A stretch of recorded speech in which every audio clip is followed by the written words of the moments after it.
Good morning, Moonhaven Falls. This is Audrick Cashmere with the Moonhaven Falls Crystal Network. We're still here. We are still broadcasting through the grace of the divines. It has been 2 days now since the dam burst. For those of us here in Moonhaven, if we look up, we don't see the sky. We see 40 feet of churning, angry river water pressing against the shimmering blue dome that is currently encasing the town. This shield of the falls, divided by Alara and Gary, and emplaced by order of Lord Kendrick, is the only thing between us and a crushing, watery grave.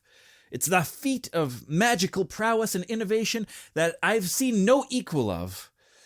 But magic on this scale does require a battery, and that battery is us.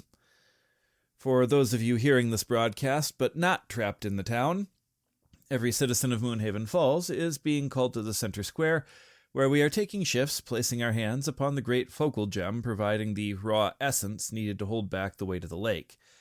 Only those under 5 and over 70 have been exempted. Well, those that were unable to evacuate anyway. No experience is needed. Alara and her apprentices are acting as the conduits, weaving our collective will into the shield. We are still here. The shield is still holding, though I don't know if any of you outside of town can even hear my voice.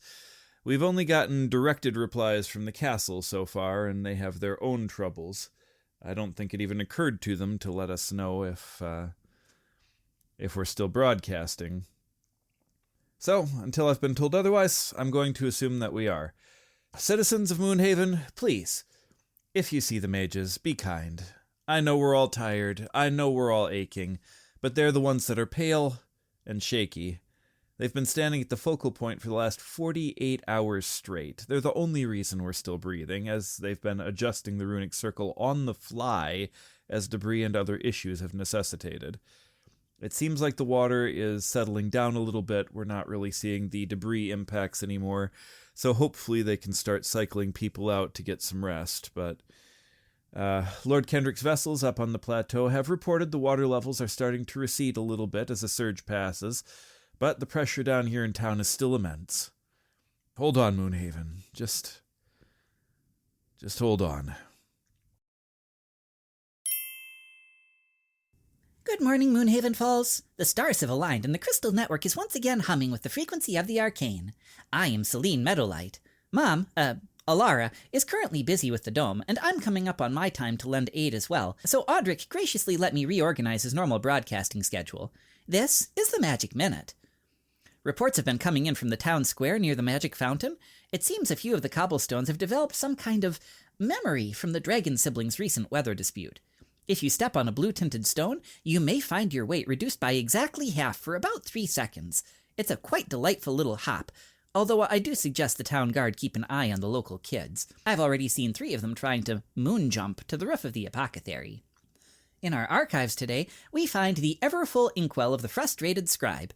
It's truly a marvel of enchantment, and it was found in the ruins down in the Shadowfen. It never runs dry, which sounds like a blessing, until of course you realize it produces ink at a rate of about a drop a second, constantly. Unless it's kept upside down and capped properly, it'll slowly drown your study in a sea of midnight blue. And as a reminder, magic is rarely as convenient as it seems, merely persistent. And now for the fundamental laws of the weave. Despite Mother saying I did a perfectly fine job last week, Audrick has insisted on providing context today. And by context, I mean sanity. Selene, please proceed. Let us discuss the laws of cover. If you are standing behind a tree, or perhaps a particularly stout barrel, you gain a bonus to your defense.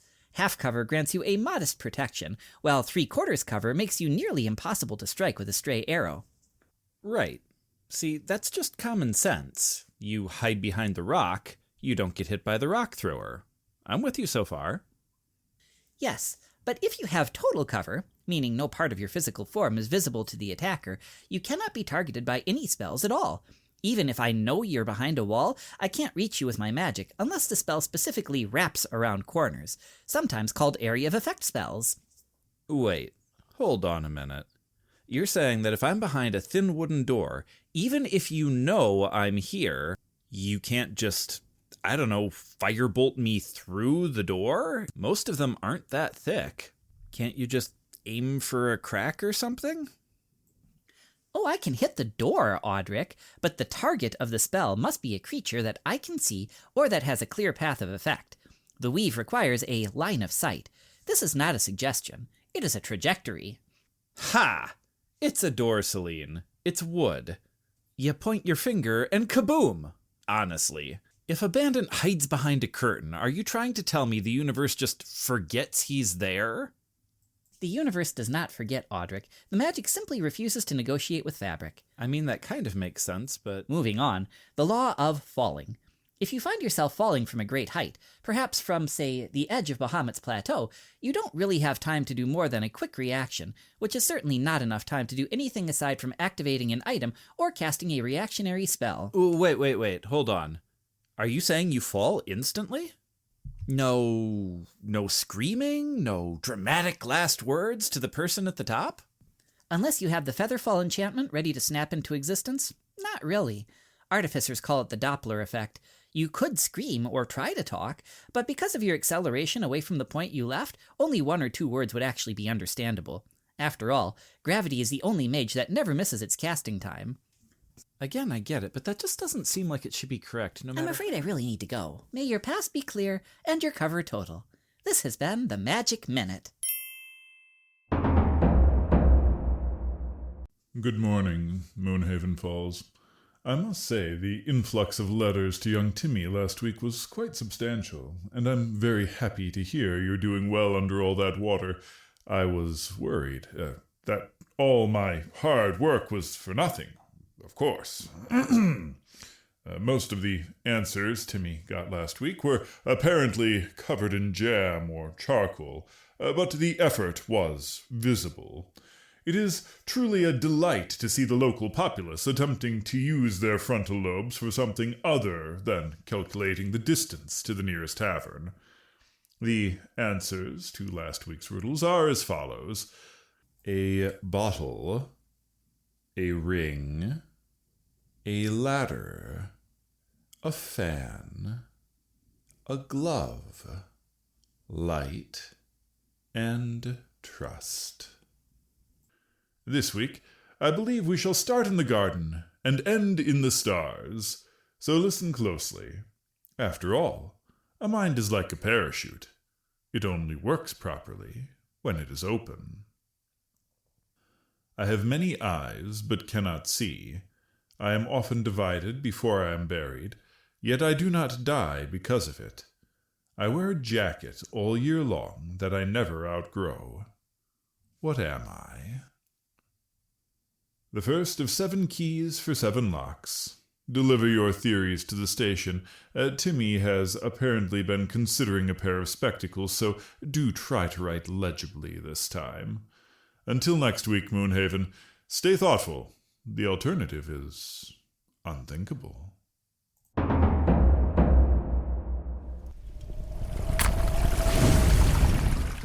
Good afternoon to our town's bakers and printers, a weary smile to the mages and acolytes, a jaunty salute to the laborers, the merchants, and, as ever, my fellow citizens from all walks of life here in the Lost Realms. You're listening to Crossroads Chronicles. I am Audrick Cashmere here on the Crystal Network. Now, we've all felt the bite of the wind coming down off the dragon spine. We have all sweltered when the humidity rises from the Shadowfen. Usually, our only defense is a thicker coat or a bigger fireplace. But today, we are looking at the future of the domestic environment. Joining me are 2 newcomers to the plateau, connecting in by transmission crystal from Lord Kendrick's castle. Their reputations have traveled faster than they have, however. These are the master artisans behind All Seasons Runics. Please welcome the merry duo, Flint and Mist. Thank you, Audrick. It's a pleasure. We've finally stopped sneezing from the mountain dust, and the dome overhead does look properly woven, so I suppose we're happy to be here. It does take a while to get your mountain lungs, I'll admit, and we are lucky to have Gary and Alara. Now, you 2 are genasi, correct? But of a fairly rare sort. Flint, you're fire and air, and Mist, you're earth and water? That's right. I'm the high-energy half of the marriage. I handle the circulation and the thermal output.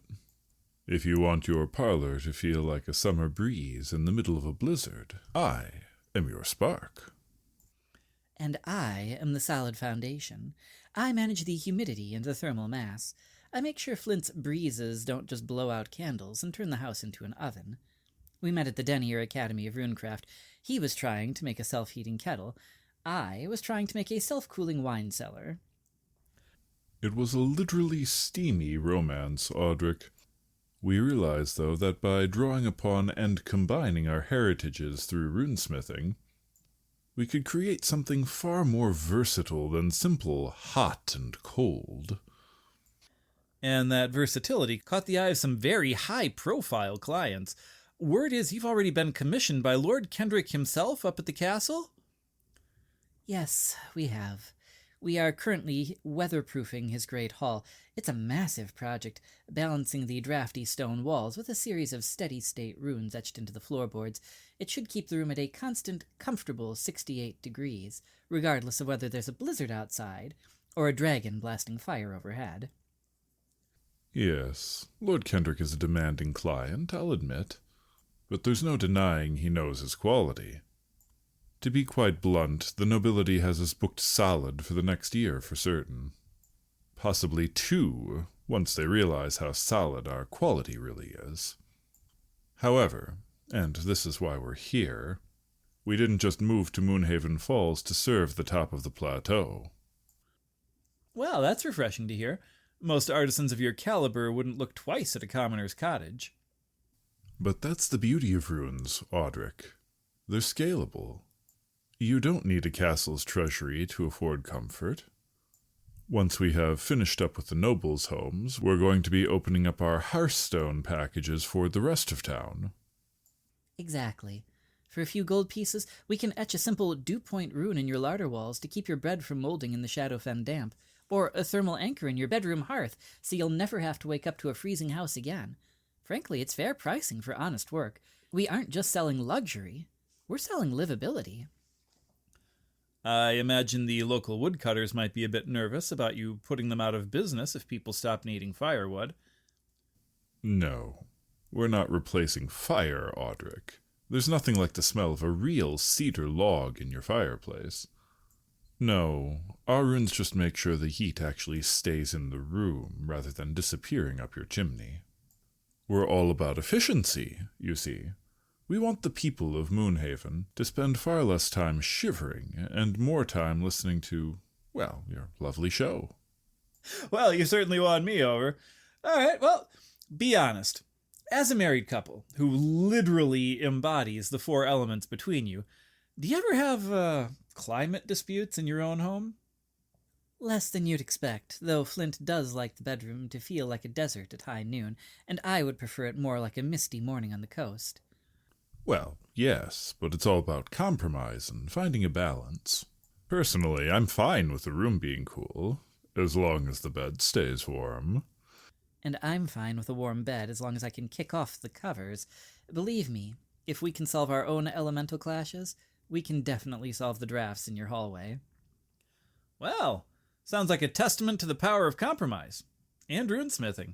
All-season runics will be taking appointments for late next summer, starting next week, hopefully. Flint, Mist, thank you for stopping by. And thank you, Audrick. Do please stay grounded. And stay comfortable. I'll try my best. That was Flint and Mist. Stay tuned, folks. This is Audrick Cashmere with the Crystal Network.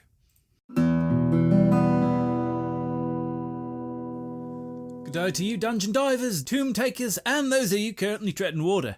I am Morwen Brightseen, and you're listening to the Dungeon Delvers Report, brought to you by the Fellowship of the Gilded Pen. We have a pack cycle today, so check your wares supply, sharpen your blades, 'cause we are going deep. First, an update for those of you currently wading through Bahamut's Plateau following the catastrophic breach of the Zaratan Dam. The plateau is currently still under 3 to 5 feet of murky, fast-flowing water. The entire surface of the plateau is officially uncleared of aquatic predators. Reports from the castle guard confirm a massive influx of barbed fin hunters who had apparently previously been living upstream. Now, these creatures are highly aggressive in shallow water and have been seen nesting at the top of the drop where the falls usually sits. Marcus Brightborn has issued a no-wade order for the entirety of the flats until the waters recede.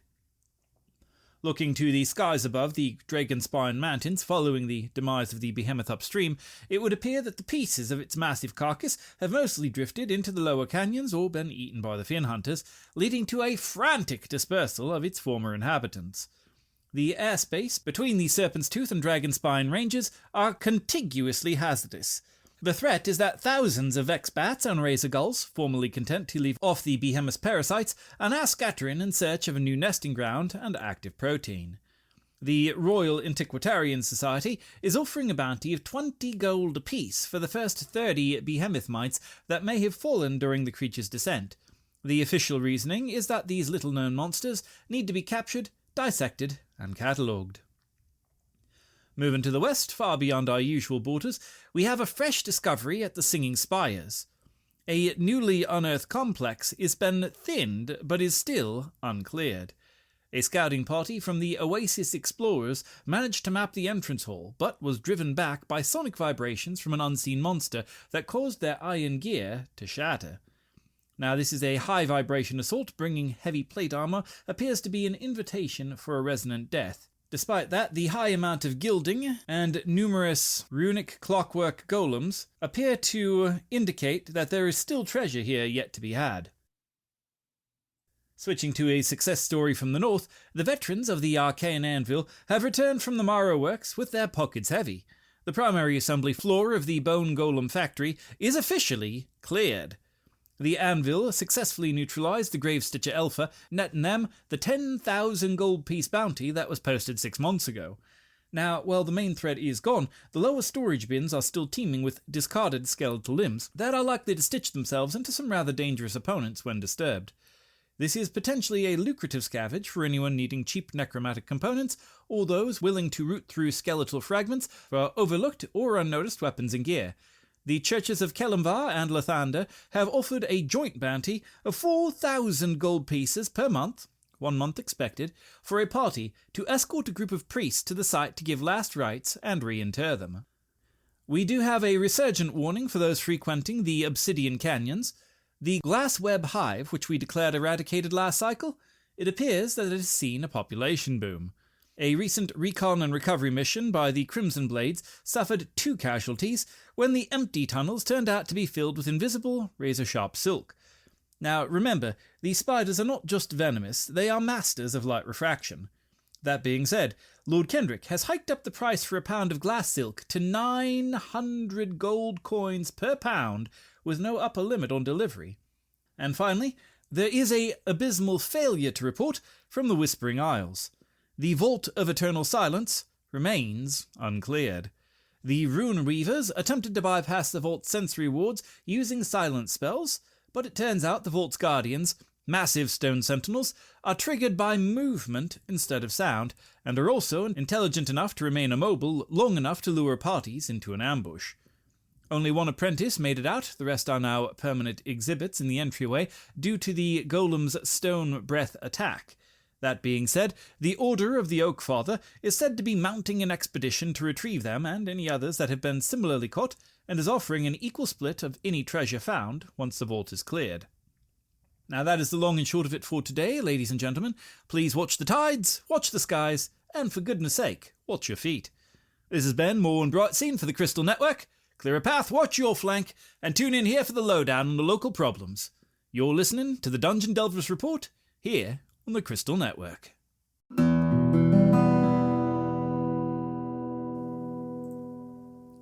Good evening, Moonhaven. This is Audrick Cashmere, broadcasting to you from the studio which, thanks to a very hardworking dehumidifier and our own associate Timmy, is currently the only place in town where it doesn't feel like my notes are turning immediately into papier-mâché. Up first, and our big story, the bubble update. Here it is, the news you're all holding your breath for, quite literally in some cases. Alara Meadowlight has issued a statement regarding the experimental shimmer shield currently holding back the 40 feet or so of lake water. She asks that the citizens please stop poking their fingers through it. It is not a sheet of zoo glass. It's a highly volatile weave of divination and abjuration magic, and every time someone pokes it to see if it's squishy, the streetlights in the northern ward flicker. The spell is holding, although Alara does mention that the blue tint to the light is apparently a permanent side effect of the amount of water that the light is filtering through. So if your neighbors look a little sickly, don't worry, we're all just a little cerulean for the foreseeable future. In local news, the Moonhaven Falls are currently flowing overhead, since we are technically under the falls now. Alara Vancroft and the town guard have cordoned off the main plaza. It turns out that the magical fountain is reacting rather strangely to being underwater. That perfect packing snow it produces has stopped forming, and the water itself seems to be charged now. Alara has likened it to a mild static shock when you stick your hands in it, so please keep the remaining children away from the town square until further notice. Quick word from our sponsors. This evening's broadcast is brought to you by the price of potions. The town apothecaries are currently running a flash sale on potions of water breathing. Now, they won't help you maintain the bubble, but they will certainly make the inevitable leak drills a bit less stressful. Please remember, it's better to have gills and not need them than need gills and only have a snorkel. A quick rundown on our quest board in town here. Looking a bit soggy today, but a few new listings have floated to the top. We have a missing delivery crate of water-warding talismans. They were last seen vanishing in a burst of white light about the time the initial surge crashed over town, so good luck retrieving those. The local druid has put in an urgent request looking for volunteers to help convince a giant snapping turtle that the mayor's chimney is not a suitable nesting site, and that it should stop trying to breach the shield. Finally, Alara Meadowlight has asked for volunteers to run errands and fetch things like food and water for the mages and citizens who are currently actively powering the wards. Finally, and on a lighter note, goodness knows we need one, I have just been handed an update from the town center. It appears that there is some relief available for our weary defenders. As we are all now aware, maintaining the atmospheric displacement field is unsurprisingly exhausting work, and everyone, but especially Alara Meadowlight and her team of mages, have been reporting significant arcane fatigue and a rather nasty body ache, especially for the more magically adept. However, good news has come. It seems the town square fountain is doing more than just giving fingers the tingles today. Local volunteers helping the mages have discovered that while the water does behave strangely under the dome, it has developed a peculiar tonic quality. It turns out that a quick rinse under the fountain's water spout has been found to immediately ease the aches and mana burn associated with holding up our ceiling. Alara Vancroft has already authorized a temporary soaking rotation for the guards, citizens, and especially the spellcasters. So, if you see a group of people or exhausted mages standing calf-deep in the basin with their heads under the fountain and expressions of pure bliss on their faces, please leave them be. They're just recharging the batteries that keep us from becoming a permanent reef. Well, that's the news for the evening. We may be underwater, Moonhaven, but stay dry, or at least stay as comfortable as possible. This has been Audrick Cashmere with the Moonhaven Falls Crystal Network.